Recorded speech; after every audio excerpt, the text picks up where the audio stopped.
gagawin natin ngayon mga kalabs ay yung recipe ni Mama Rosa. Ito ay grilled butterfly shrimp in butter. So sa ating grilled butterfly shrimp in butter, kailangan natin na shrimp, syempre.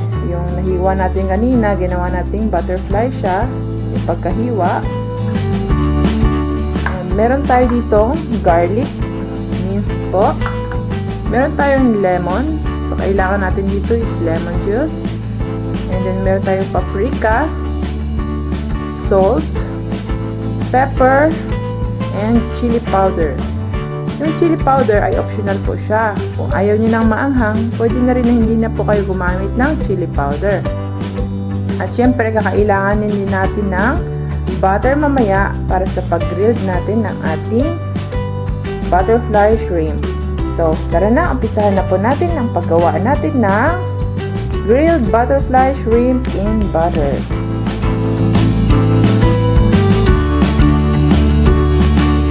So, ito mga kalabs, meron tayo dito hipon. So, atin mo na siyang lilinisin.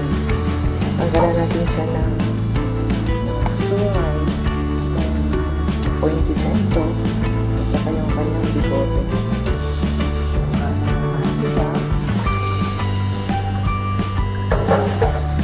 Kakasan dito ng gunting. Kupitin lang natin ito.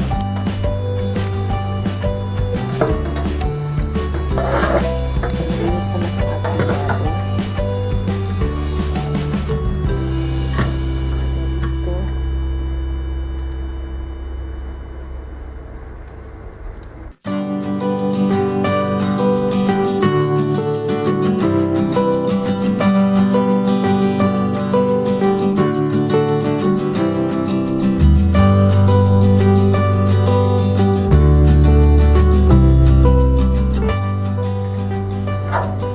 Ito na yung ating hipon.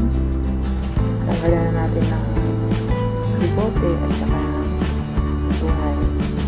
So, atin na siyang lilinisin. So, yun mga kalabs, lilinisin na natin yung ating shrimp. Tanggalan na natin siya ng dumi.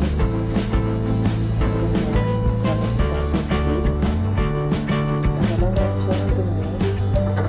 Pagkatapos, maputin natin itong kanyang balat, likod,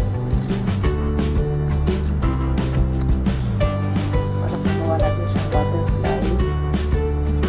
Ang kanyang ulo. Gulatin natin siya.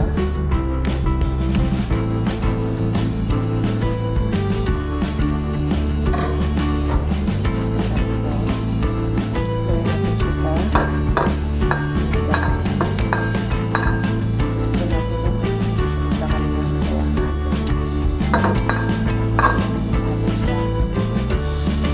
sa pag-linis natin ito para hanggang sa malinis natin lahat ng ating shrimp at mahiwa natin siya.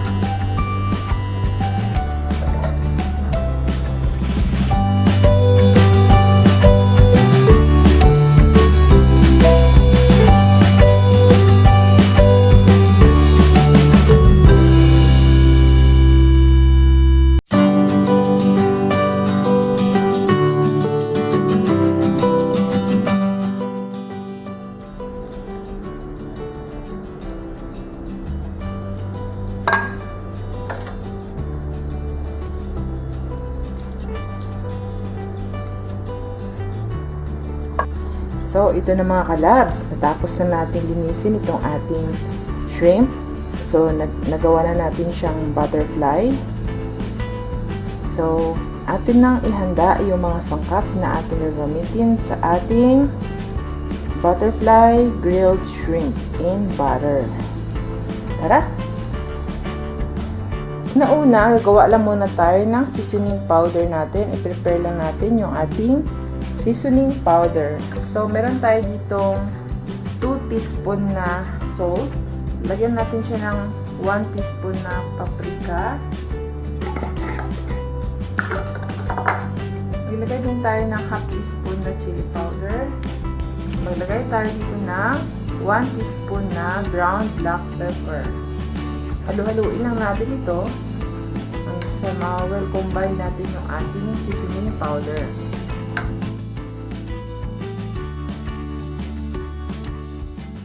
Ready na yung seasoning powder natin. So, kanina nahalo na natin yung ating seasoning powder. Ang sunod natin gawin ay squeeze natin yung ating lemon sa ating shrimp. Squeeze natin siya.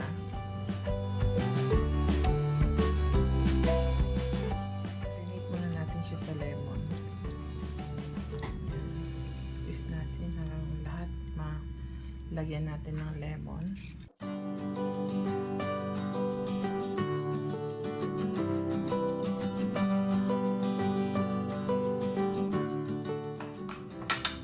Next natin gagawin dito ay ilagyan natin siya ng ating minced garlic.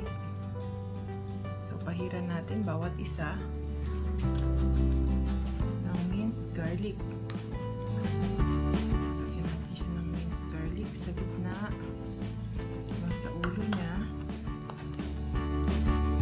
mga kalabs, para manuot talaga sa laman ng ating shrimp ang lasa ng ating mga pampalasang sangkap.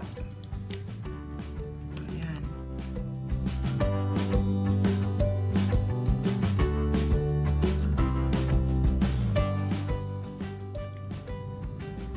Ating shrimp. So, yan na mga kalabs. So, nalagyan na natin bawat isa. So, next natin gagawin dito ay budburan na natin siya ng ating seasoning powder na ginawa kanina. So, budburan na natin siya ng seasoning powders na ating ginawa. So, lagyan din natin siya sa loob. Yung seasoning powder na ating ginawa kanina, marami na yon. Sobra-sobra na yun sa ating gagawin kasi konti lang yung ginawa natin ngayon eh. Konti lang naman yung lalagay natin dito sa loob.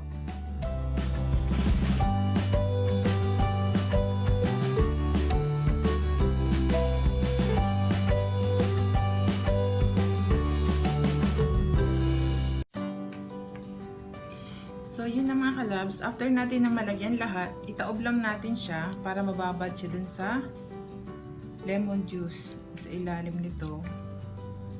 So, i-marinate muna natin siya ng 10 minutes sa ating lemon juice at sa mga pampalasang sangkap na ating nilagay para totally manuot talaga sa kanyang laman ang ating mga sangkap.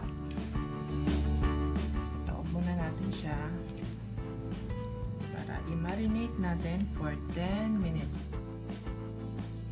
Mga kalabs, pabalikan natin nito after 10 minutes. So, yun mga kalabs, so gamit tayo dito ng grilled pan. So, ito yung ating paglutuan ng ating grilled butterfly shrimp in butter. So, painitin muna natin siya bago natin lagyan ng butter. So, dahil mainit na yung ating grilled pan, lagyan natin siya ng butter. Kailangan nasa mahinang apoy lang para hindi masunog yung ating lulutuin. Kalat lang natin itong ating butter. Atin na siyang ilagay yung ating shrimp. So, as you can see, pumuti na yung ating shrimp. Ibig sabihin, nanuot na yung lasa ng ating mga nilagay na pampalasang sangkap kanina. So, lagay natin siya ng ganyan, nakadapa.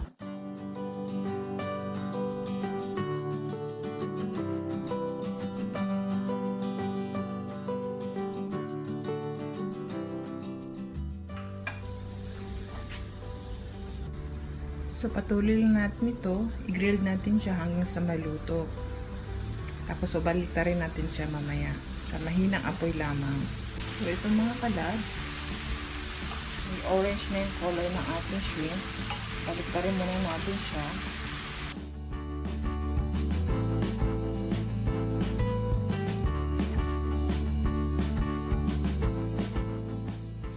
So, continuous lang natin ito i-grill hanggang sa totally maluto yung kanyang laman at saka yung kanyang ulo. So, ito mga kalabs, luto na itong ating shrimp. Tatanggalin muna natin siya. Ilagay na natin siya sa ating serving plate.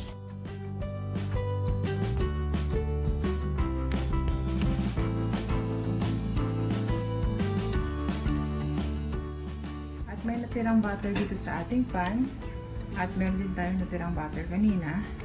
So, lulutuin natin to dito.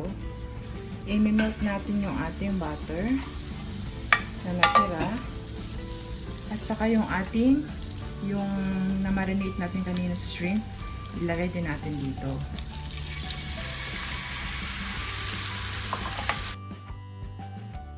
Tayo natin ma-melt talaga yung ating butter dito. At pakuluin natin konti. At atin na siyang tanggalin sa apoy at ihalo sa ating grilled shrimp. So, yun na.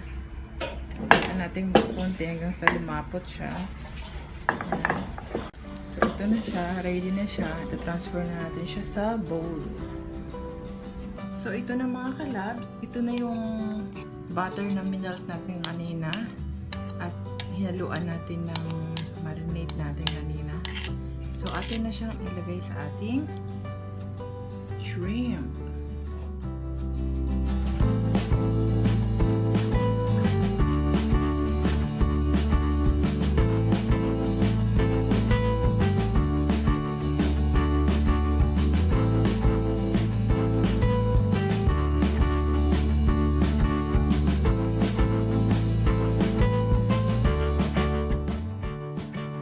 So, ito na mga kalabs, ang ating nagawang grilled butterfly shrimp in butter.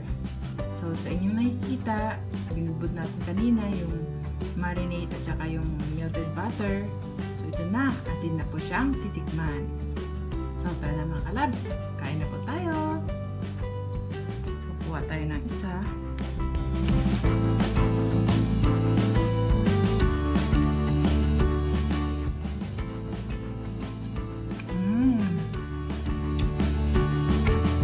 Sarap mga kalabs.